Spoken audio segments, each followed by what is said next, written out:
그 어르신들, 우리 할아버지 할머니께서 부부로 나오셔서 그 퀴즈하는 그런 게임 있었습니다.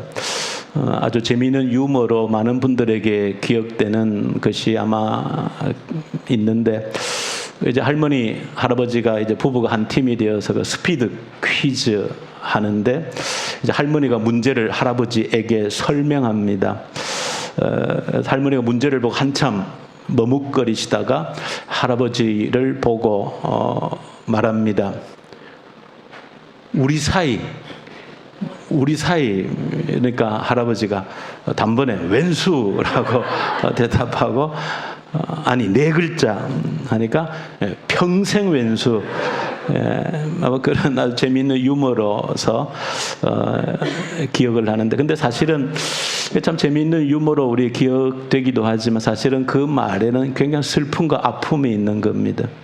굉장한 우리 속에 아픔을 주는 그런 내용이 그 웃음 속에 사실은 웃고 나면 그 뒷맛은 씁쓸함을 주는 것이 그 유머이기도 합니다. 왜냐하면 참 함께하는 것이 평생 기쁨이 되어져야 되는데, 그 함께한다는 것이 가장 기쁨의 최고여야 되는데 함께한다는 것이 오히려 아픔으로 상처로 남았다는 것이지요. 이것이 이 땅을 살아가는 모든 사람들에게 있는 아픔의 상처요 흔적입니다. 그래서 우리는 아예 우리 머릿속에 함께하는 것이 아픔이다, 함께하는 것이 고통이다라고 하는 그런 공식이 우리 머릿속을 때로는 짓누를 때가 있습니다. 그러나 여러분들이 그리스도인으로서 성경을 보고 묵상하는 저와 여러분들이, 하나님을 믿는 저와 여러분들이 반드시 극복해야 될 중요한 한 가지가 이 잘못된 생각을 우리 속에서 바꿔야 되는 것입니다. 함께하는 것은 아픔이 아닌 것입니다. 함께하는 것은 우리에게 하나님이 선물하신 가장 위대한 선물입니다. 그 속에 하나님께서 우리에게 주시고자 하는 가장 큰 복이 어디에 담겨 있는가? 함께 한다는 것 속에 담겨져 있다는 것을 저와 여러분들이, 성경을 믿는 저와 여러분들은 정말로 깨달으셔야 되고, 세상이 하는 거짓말, 사탄이 하는 거짓말 속에 저와 여러분들이 쏘가 넘어가서는 안 되는 것입니다. 함께하는 것이 아픔으로 남을 가능성이 있습니다. 그러나 함께하는 것을 포기한다면 하나님께서 우리에게 주시고자 하시는 가장 큰 선물을 거부하는 것과 마찬가지라는 것을 저 여러분들이 아셔야 됩니다. 저 여러분들, 우리가 성경의 교리를 배워야 될 부분들이 많이 있는데, 우리가 가장 첫 번째로 배워야 될 성경의 가장 중요한 교리는 하나님에 대해서입니다. 하나님이 어떤 분이신가를 배우는 것입니다. 하나님을 배움으로써 우리를 배우는 것이거든요. 근데 성경을 통해서 우리가 하나님에 대해서 배워야 될 중요한 내용 가운데 가장 중요한 것이 삼위일체 교리라는 것입니다. 사실은 삼위일체 교리, 여러분들 교회를 다니신 분들은 옛날에도 배워보기도 하고 듣지만은 사실 이해가 잘 안 되어지는 교리임에도 불구하고 중요한 교리다. 그러나 정말로 저와 여러분들이 배우고 깨달아야 될 교리가 삼위일체 교리다. 왜냐하면 거기에는 하나님께서 우리에게 주시고자 하시는 가장 중요한 복이 그 삼위일체 교리 속에 담겨져 있는 겁니다. 하나님께서 우리에게 주시고자 하시는 가장 중요한 복의 핵심을, 하나님이 어떤 분이신가를 우리가 배워가면서 깨달을 수 있도록 그 속에 담아 두셨다는 것입니다. 삼위일체, 말이 복잡하지는 않습니다. 근데 이해가 어렵습니다. 세 분인데 한 분이고 한 분인데 세 분이다. 우리의 생각, 이성적으로 받아들이거나 이해하기가 어렵습니다. 근데 그 속에는 하나님께서 우리에게 주시고자 하시는 가장 큰 복이 그 속에 담겨져 있다는 겁니다. 셋인데 하나라는 것입니다. 이것이 바로 함께함의 복을 그 속에 담아두신 겁니다. 하나님은 우리를 홀로 두시지 않았습니다.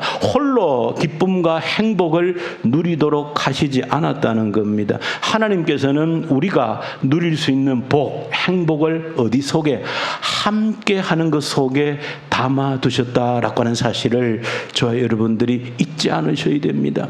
그래서 삼위일체 교리는 그만큼 우리에게 중요한 의미를 지니고 있는 겁니다. 배우면서 깨달으면서 하나님이 이 속에 어마어마한 복을 우리가 누려야 될, 얻어야 될 가장 중요한 복이 이 삼위일체 속에 들어 있습니다. 성경은 창세기부터 요한계시록에 이르기까지 그 사실을 우리에게 말하여 주고 있습니다. 하나됨, 함께함이거든요. 그것보다 우리가 누릴 수 있는 복이 없다는 것입니다. 사실은 함께해서 아픈 것이 아니라 함께 했는데 하나됨을 누리지 못했기 때문에 아픈 것입니다. 함께 하기 때문에 아픈 것이 아니라 함께 했는데 그 함께함 속에서 하나됨을 얻지 못했기 때문에, 누리지 못했기 때문에 우리에게 가장 큰 아픔이 되어지는 것입니다. 우리가 죄를 짓고 타락했다는 것은 그 하나됨이 깨어지는 것입니다. 하나님과의 하나됨이 깨어지고 사람과 사람 사이의 하나됨이 깨어졌다라고 하는 의미가 우리가 죄로 타락했다는 그 중요한 의미가 되어지는 겁니다. 그래서 우리가 다시 구원을 받는다라고 하는 것은 하나님과 다시 하나가 된다는 의미가 그 속에 담겨져 있고, 하나님과 우리가 하나 된다는 것은 우리가 또 사람과 사람들 사이가 하나가 되어진다라고 하는 의미가 담겨져 있는 겁니다. 그러므로 다시 함께하는 기쁨을 회복하는 것이 구원입니다. 그러므로 이 삼위일체라고 하는 것은 정말로 하나 되기 어려운데 하나가 될 수 있다는 보증을 주는 것이 삼위일체 교리인 겁니다. 사실은 여러분들이 함께 해야 될, 하나를 이루어야 될 사람들을 보십시오. 하나 될 가능성이 내 머릿속으로 이해가 안 되는 겁니다. 그래서 저는 믿기로 삼일체 교리가 우리 머리로 이해가 안 되는 겁니다. 어떻게 세 분이 한 분입니까? 머리로 이해가 안 됩니다. 그것은 저는 우리가 함께 하나를 이루어야 될 모든 사람들이, 가족부터 교회 공동체로부터 보면 참으로 하나 되기가 불가능해 보이는 겁니다. 모든 것이 다른 거예요. 도무지 내 머리의 계산으로는 저 사람과 하나 되는 것은 영원히 불가능한 것처럼 보입니다. 그게 삼위일체 교리입니다. 하나가, 세 분이 하나다. 도무지 논리로, 머리로 이해가 안 되는 거예요. 그런데 성경 하나가 된다라고 얘기하고 있고, 하나님이 그 사실을 보여주고 있는 겁니다. 성경을 통해서 삼위 하나님이 역사하십니다. 그런데 그 삼위 하나님이 온전한 한 분, 하나라고 하는 것을 보여주는 겁니다. 그것은 불가능한데 가능하다는 것을 하나님 스스로가 우리에게 보여주시면서 어떻게 너희도 가능하다, 그 얘기를 하고 있는 겁니다. 그 진리를 저와 여러분들이 이 말씀을 통해서 우리가 조금씩 깨달아 가는 것입니다. 저 여러분들 이번 한 주간 동안에 히브리서를 묵상을 했습니다. 히브리서 좀 어렵게 느껴지는 것이 또 사실입니다. 그렇지만 저 여러분들 이 짧은 시간에 우리 성경 히브리서의 핵심을 가슴에 새길 수 있으면 참 좋겠다 싶습니다. 우리가 또 언제 다시 한번 우리가 히브리서를 묵상하게 될는지, 내년이면 또 한 번 더 하게 되겠지만은, 그래도 오늘 이 시간, 짧은 시간이지만 정신을 바짝 차려서 이 히브리서의 핵심의 내용이 무엇인가, 저는 또 우리가 충분히 이해할 수 있도록 하나님께서 이 말씀을 허락해 주셨다라고 믿습니다. 이미 답은 드렸습니다. 삼위일체 함께하는 기쁨을 깨닫는 것이 히브리서의 핵심입니다. 자, 왜 그런가? 히브리서는 예수 그리스도가 어떤 분이신가를 우리에게 보여주는 중요한 성경입니다. 보시면 여러분 너무 잘 아시는 대로 예수님이 어떤 분이신가를 보여주는 가장 중요한 성경이 어디입니까? 바로 그것이 사복음서라는 겁니다. 예수님이 어떤 분이신지를 가장 잘 보여주는 것이 사복음서입니다. 그런데 사복음서에서 보여주시는 예수 그리스도와 히브리서를 통해서 우리에게 보여주시는 예수 그리스도의 차이가 있습니다. 사복음서에 나타나는 예수 그리스도의 모습은 출생부터 이 땅의 사심과 십자가의 죽으심과 부활 승천까지 있는 그대로를 기록한 것입니다. 그 사실은 별로 어렵지 않아 보입니다. 왜? 있는 사건 그대로를 기록했기 때문에. 그것이 바로 사복음서 예수 그리스도에 관한 기록입니다. 그런데 히브리서가 조금 어렵게 느껴지는 것은 동일하게 예수 그리스도가 어떤 분이신지를 우리에게 보여주시는데, 히브리서는 예수 그리스도가 어떤 분이신지를 뭐를 가지고 구약 성경을 가지고 해석을 하고 있는 겁니다. 그래서 조금 어렵게 느껴지는 겁니다. 이 구약 성경을 가지고 예수 그리스도가 어떤 분이신지를 해석을 하고 있기 때문에 조금 우리가 뭐에 약하기 때문에 결국은 구약 성경에 약하기 때문에 히브리서가 조금은 어려워 보이는 이유가 거기에 있습니다. 그러나 우리가 또 성경을 많이 묵상해 왔기 때문에 이 시간 한번 짧지만은 그 핵심은 우리가 파악할 수 있다는 것을 한번 기억하고 한번 말씀을 정리하고 여러분들 삶 속에 어떻게 녹아들어야 되는지를 한번 보기를 원합니다. 히브리서는 1장부터 13장인데 1장부터 10장 18절까지가 전반부입니다. 그래서 후반부 전반부 나뉘어지는데 전반부는 위대하신 우리 주 예수 그리스도께서 왜 위대하신가, 왜 탁월하신가, 그 부분을 정리해 주고 있습니다. 우리가 믿는 예수 그리스도, 왜 오직 예수라고 우리가 그토록 외치는가, 그 말입니다. 죽어도 예수, 왜 그렇게 예수만 외치는가, 그 말입니다. 그 이유를 이 히브리서 기자는 이 구약 성경을 가지고 예수 그리스도를 해석하면서 우리가 왜 그토록 예수 그리스도만이 유일하신 구원자라고 외치는지를 구약 성경을 가지고 조금 어렵게 말하면 신학적으로 해석을 하고 있는 겁니다. 우리 주 예수 그리스도께 도대체 어떤 일을 하셨기에 그렇게 오직 예수 그리스도이신가 하는 것을 1장부터 10장 18절까지 보여주고 있습니다. 그러면서 이 히브리서를 기록하고 있는 저자는 우리 주 예수 그리스도는 과거에 이 구약 성경을 가지고 설명을 했기 때문에 조금은 우리가 구약 성경을 같이 살피는 것이 필요합니다. 구약 성경에 사실은 우리가 낮 예배 시간이어서 좀 깊이 이렇게 하는 것은 조금 절제하려고 그러는데, 그래도 이 히브리 성경은 사실은 이 유대인들에게 첫 번째 기록을 해준 겁니다. 유대인들에게. 그러니까 유대인들은 사실은 구약 성경에 대한 지식이 굉장한 사람들이었거든요. 그러니까 우리하고 입장이 조금 다릅니다. 구약에 대해서 좀 잘 모르는 우리가 조금 다른 겁니다. 그렇지만 그래도 우리 구약 성경을 가지고 있지 않습니까? 그러니까 우리는 충분히 이해할 수 있다. 그래서 구약 성경을 가지고 예수 그리스도가 왜 위대하신지를 설명하는데, 우리 주 예수 그리스도는 구약의 유대인들에게 선지자 그러면 정말로 그들에게는 중심의 구약의 위대한 선지자들 그러면 유대인들로서는 그야말로 요지부동의 인물들인 겁니다. 그래서 이 히브리서 기자는 우리 주 예수 그리스도는 너희들이 그렇게 위대하다고 생각하는 선지자들이 하지 못했던 일을 예수 그리스도께서 하셨다, 그 얘기를 하고 있는 것이고, 또 유대인들은 천사 그러면 요즘 우리 한국에서는 그리스도인들이 천사를 믿고 있지, 존재한다는 알고는 있지만 그러나 다른 어떤 깊은 생각을 하지는 않는데, 유대인들도 천사에 대한 특별한 생각을 가지고 있습니다. 유대인들이. 그런데 천사도 하지 못했던 일을 누가? 예수 그리스도께서 하셨다.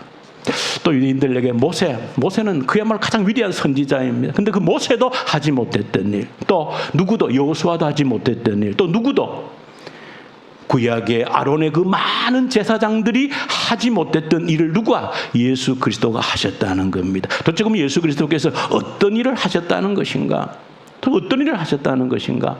여러분, 우리 사람에게, 또 유대인들의 구약 성경에 있어서 가장 핵심이 뭔가 하면, 구약 성경에 있어서 여러 가지 복잡한 내용들이 많은데 가장 중요한 게 뭔가 하면, 하나님을 떠난 우리 죄인들이 어떻게 하나님을 만날 것인가 하는 그 문제입니다.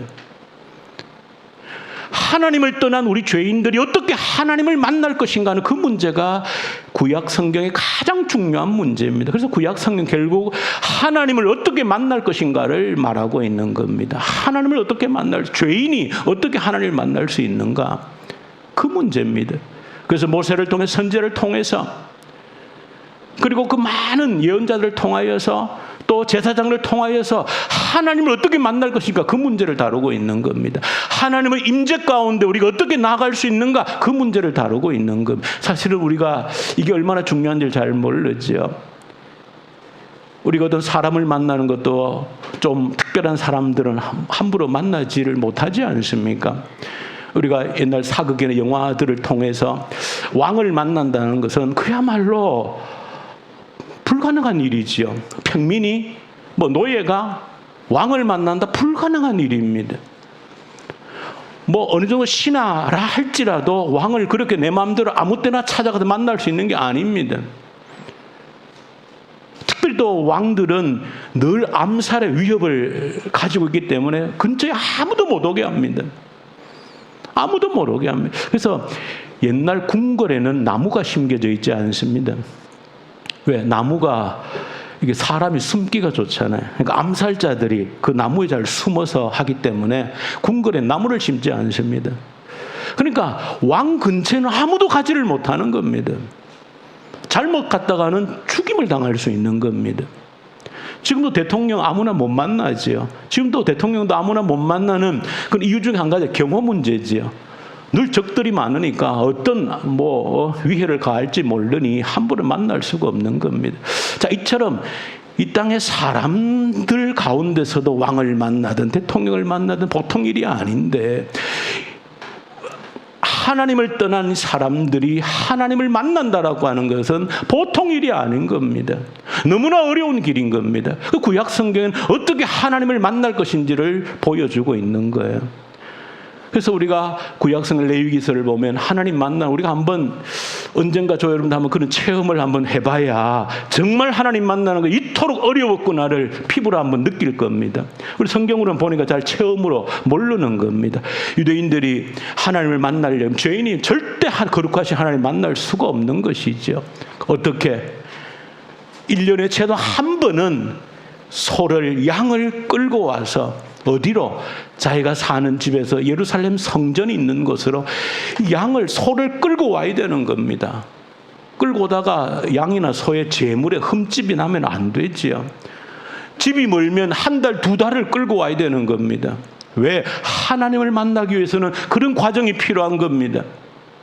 끌고 와서 제사장 앞에서 흠 없다라고 하는 걸 검사를 받고 그리고는 이 재물을 가져온 사람이 어떻게 그 짐승에게 손을 얹어서 안수를 하지요. 왜? 내 죄를 네가 다 뒤집어 써라.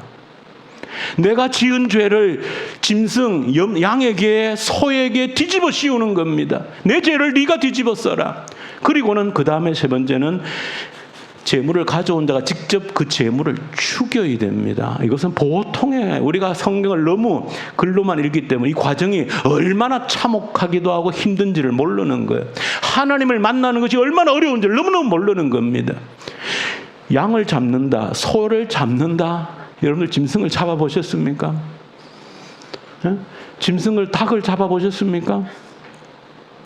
닭 잘못 잡으면 저도 시골에 기억이 선선하면 딱 목을 쳤는데 도망을 가가지고 목이 없는 닭이 온 마당을 휘지고 다니는 닭 한 마리 잡는 게 쉬운 일이 아닙니다. 근데 양을 죽인다, 소를 죽인다, 그냥 급소를 한번 찔러 죽일 수 있는 전문가가 없지 않습니까? 그 소를 죽이려면 피가 범벅이 되어지는 겁니다.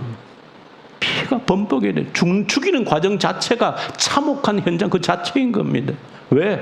하나님을 만나려면 반드시 그 과정을 거쳐야 되는 겁니다. 내 죄를 뒤집어서는 그 짐승이 그렇게 죽어야 되는 거예요. 내가 죽여야 되는 겁니다. 그래서 그 짐승을 죽여서 내 손으로 칼을 들고 짐승의 가죽을 벗겨야 되는 겁니다. 가죽을 벗기고 그 짐승의 내장을 꺼내고 도끼로 각을 떠서 이제 마지막으로 태워서 하나님께 제사를 드림으로 우리 죄가 용서받아서 비로소 하나님과의 관계가 연결되어지는 거예요. 그것도 한 번 하면 끝나는 것이 아니고 해마다 그 일을 반복해야 되는 겁니다. 그래야만이 그래도 우리 죄가 용서받고 하나님과의 관계를 연결할 수 있는 유일한 수단이 그것밖에 없었던 겁니다. 그렇게 그토록 하나님을 만나는 길이 어려웠던 겁니다. 왜? 하나님을 만나 배워야, 하나님의 임재 속에 들어가야 거기 뭐가 있다고요? 함께하는 속에 기쁨이 있다고요. 이 원리를 여러분들이 깨달으셔야 되는 겁니다. 만남 속에 거기 행복이 있기 때문에 하나님을 결국 구원이라고 하는 것은 하나님의 만남 속에 들어가는 것이거든요. 그 만남이 그토록 어려웠다는 거예요. 그런데 히브리서는 기자는 얘기하기를 이토록 어려운 길을, 이토록 힘든 길을 예수 그리스도께서 어떻게 하셨는가? 자신의 몸을 제물로 삼아서 피를 흘고 살을 찢어서 자신의 몸을 제물로 드려서 이제는 해마다 드릴 필요가 없이 영원한 단번에 단 한 번으로 영원한 제물이 되어서 제사를 드렸다는 겁니다. 그로 인하여서 우리로 하여금 어떤 것을 하나님께 나아갈 수 있는 새로운 길을 누가? 위대하신 예수 그리스도가 여셨다라고 하는 겁니다. 저와 여러분들이 오직 예수 할 때 이유가 다른 데 있지 않습니다. 예수가 뭐 하셨는가? 나를 위해 해준 게 뭐야? 그런 생각하십니까? 예수는 그 누구도 그 어떤 돈으로도 권력으로도 할 수 없는 일을 하신 겁니다. 무엇을? 우리가 하나님께 나갈 수 있는 길을 여신 겁니다. 하나님께 나갈 수 있는 길을 여셨다는 겁니다. 근데 이 길은 구약에 열려졌던 그 길과는 비교도 안 된다는 것이죠. 왜? 구약에는 겨우 하나님께 나갔다 할지라도 그것이 온전치 않습니다. 애굽에서 나와도 광야에서 불순종 다 죽었습니다. 겨우 이 세대가 가나안 땅에 들어갔지만 거기서도 하나님과 온전한 만남을 이어가지 못해서 또 멸망합니다. 그 말은 하나님을 만나서 하나님과 관계를 유지하는 것이 그토록 어렵다는 것을 이야기하는 겁니다. 그런데 우리 주 예수 그리스도께서는 그런 구약의 모든 과정과 달리 자신의 몸을 제물로 삼아서 드림으로 말미암아서 하나님의 온전한 임재 가운데 들어갈 수 있는 길을 여셨다는 겁니다. 우리 마음속에 뭐를 기록하셔서 하나님 말씀을 기록하셔서 예수님이 죄물이 되어주심으로 새로운 하나님께 나갈 수 있는 길을 여셨는데 우리 마음속에 하나님 말씀을 기록하셔서 우리 몸을 하나님이 임재하시는 거룩한 지성소로 만들어주셨다. 누가? 예수께서. 그러니까 이것은 도무지 제가 지금 설명을 드리면서도 이 엄청난 일을 참 담아내기가 참 부끄럽고 부족하다는 생각을 합니다. 예수 그리스도께서 마음껏 하나님께 나갈 수 있는 길을 여셨는데 어느 저 예루살렘 성전으로 가야만 되는 것이 아니라는 겁니다. 이제 어느 특별한 장소로 가야 되는 것이 아니라는 겁니다. 누가? 우리 마음속에 하나님 말씀을 기록하셔서 우리 몸이 하나님이 임재하시는 하나님을 만나는 가장 거룩한 장소 지성소로 만들어주셨다는 겁니다. 그 지성소로 만들어주셨다는 거예요. 그래서 우리가 언제 어느 때라도 하나님을 만나 배울 수 있도록 하나님의 임재 속에 들어갈 수 있도록 내가 있는 곳이 어떤 장소입니까? 하나님이 가장 거룩히 임재하는 장소가 되도록 누가? 예수께서 길을 만드셨다는 겁니다. 사실 이 한마디만 하더라도 우리가 설교를 몇 번 해야 될 중요한 설교인데 여러분 내가 있는 그곳이 하나님의 가장 거룩한 지성소가 되겠다는 거예요. 누가? 예수가. 여러분들이 집에 있으면 여러분들의 집이 하나님이 임재하시는 가장 거룩한 장소로 만들겠다는 겁니다. 여러분들이 직장에 있으면 여러분들이 있는 그 직장 그 장소가 하나님이 임재할 가장 거룩한 장소로 만들겠다는 거예요. 그런 길을 예수께서 우리에게 열어주셨다는 겁니다. 언제 어디서나 24시간 어느 장소에서든 내가 있는 곳에 하나님이 임재하실 수 있는 그런 장소가 되도록 누가? 예수께서 그 길을 열어주셨다. 이 히브리서가 강조한 그 얘기입니다. 그래서 예수 하는 겁니다. 이 예수는 어느 누구와 비교될 수 없는 것이고 어느 누구도 하지 못한 일을 하셨다는 것은 바로 이 이야기를 하고 있는 겁니다. 반복해서 제사 드릴 필요도 없고 이제 우리 자신을 하나님의 지성소로 삼아서 하나님이 충만히 임재하실 수 있는 그런 거룩한 장소로 만드셔서 하나님과 마음껏 교제하고 마음껏 만나는 그런 길을 우리에게 주셨다는 것이 이 전반부의 히브리서의 핵심적인 내용입니다. 그러면서 이제 오늘 본문부터 시작되는 후반부에 결론을 내리는데 중요한 결론입니다. 그런데 이렇게 하나님께 나아갈 수 있는 길을 열어주셨고 하나님과 만나서 하나님 깊은 교제를 할 수 있는 길을 열어주셨는데 오늘 본문에 보시면 어떻게 하나님과 충만한 교제, 임재를 느낄 것인가 하는 그 문제를 다루고 있습니다. 여러분, 오늘 설교 말씀의 핵심입니다. 이렇게 길을 열어주신 어떤 길을 하나님을 만날 수 있는 내 몸을 하나님의 거룩한 지성소로 만들어서 하나님과 깊은 교제 속에 들어갈 수 있는 하나님의 교제 속에 들어간다는 것이 바로 안식을 누린다는 그 의미입니다. 안식을 누린다는 그 의미가 그 하나님의 임재 속에 들어간다는 그 의미입니다. 똑같은 말입니다. 근데 문제는 어떻게 하면 우리가 이제 그 하나님의 충만한 임재 속에 들어가서 안식을 누릴 수 있을 것이냐 그 말입니다. 그 말의 해답이 뭡니까? 홀로가 아니라 함께라 그 말입니다. 우리가 하나님의 임재를 느끼고 하나님의 임재 속에서 정말로 안식을 누리는 것은 너 혼자가 아니고 함께 가능하다 그 얘기를 하고 있는 겁니다. 오늘 본문 말씀이 마지막 때가 될수록 그날이 가까움을 볼수록 모이기를 피하지 말라, 함께하기를 피하지 말라. 그 말의 의미가 바로 그 의미를 담고 있습니다. 이 말의 의미는 단순히 일주일에 한 번 예배 시간, 요즘 코로나 때문에 비대면이냐 대면이냐 이런 논쟁처럼 그냥 무조건 함께 모여야 된다, 단순한 일차적인 그 모임만을 의미하는 것이 아닙니다. 우리가 하나님이 우리에게 열어주신 이 위대한 하나님과의 교제, 함께하심을 통해서 누리는 그 안식이라고 하는 것은 너 혼자 누리는 게 아니야 그 말입니다. 함께 누리는 거야. 함께. 그래서 하나님은 가정을 허락하시는 겁니다. 가정 공동체를 허락하시는 거예요. 교회 공동체를 허락하신 이유가 거기에 있는 겁니다. 왜?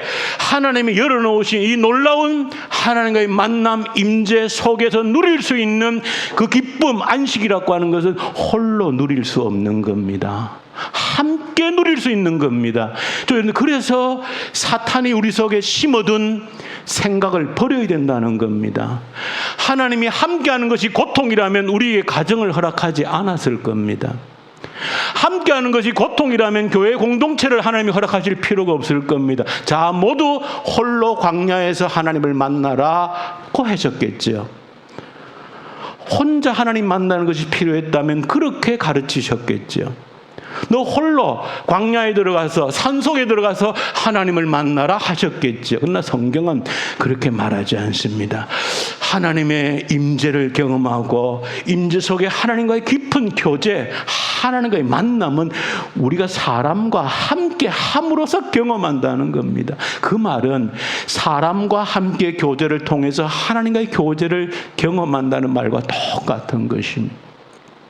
그래서 삼위일체 교리를 우리에게 가르치는 겁니다. 함께. 불가능한 것 같지만 가능하다는 것을 가르치는 것이 삼위일체 교리입니다. 어떻게 셋이 하나가 됩니까? 논리적으로 생각 아무리 해도 불가능합니다. 가능하지가 않습니다. 그런데 가능하다는 것이 성경의 가르침이어서 삼위일체 교리를 우리에게 가르쳐주고 있는 겁니다.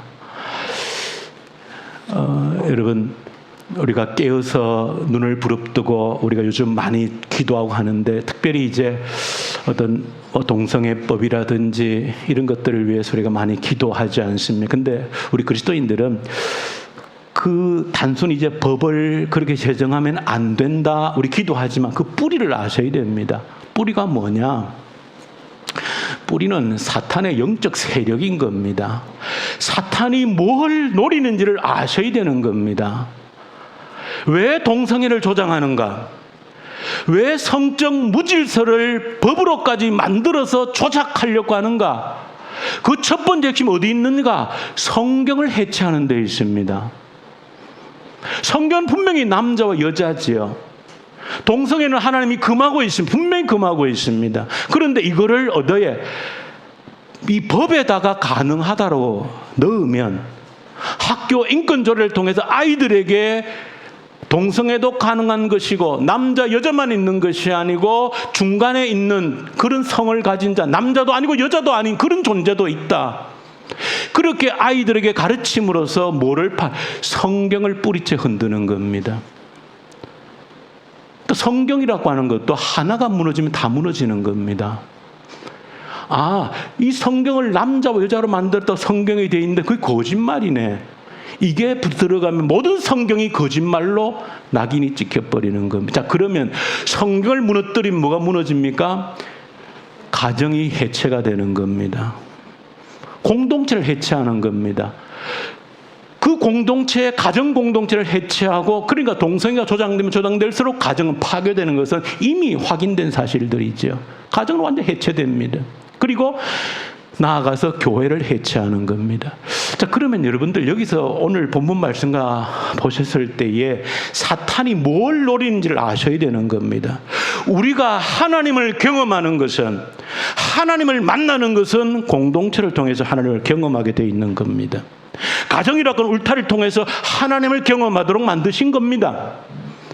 교회라는 공동체를 통해서 하나님을 경험하도록 만들어 두신 거예요.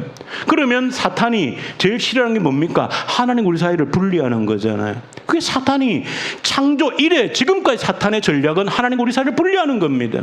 하나님 우리 사이를 분리하는 게 뭡니까? 하나님을 우리로 하여금 경험하지 못하게 하는 것이죠. 하나님을 우리로 하여금 경험하지 못하게 하려면 뭐를 해체해야 되나? 공동체를 해체해야 되는 겁니다. 그 공동체를 해체하려고 보니까 사탄이 볼 때 이 동성애라고 하는 이런 것들을 퍼뜨리면 가장 빠르게 성경이 무너지고 가정이 해체되고 교회 공동체가 무너지겠구나. 그러면 사람들이 하나님을 경험할 길이 없는 거예요. 하나님이 아무리 예수 그리스도를 통해서 하나님을 만날 수 있는 길을 열어두셨다 할지라도 하나님이 열어두신 그 은혜의 보좌, 하나님의 임재에 들어가서 안식을 누리는 것은 홀로가 아닙니다.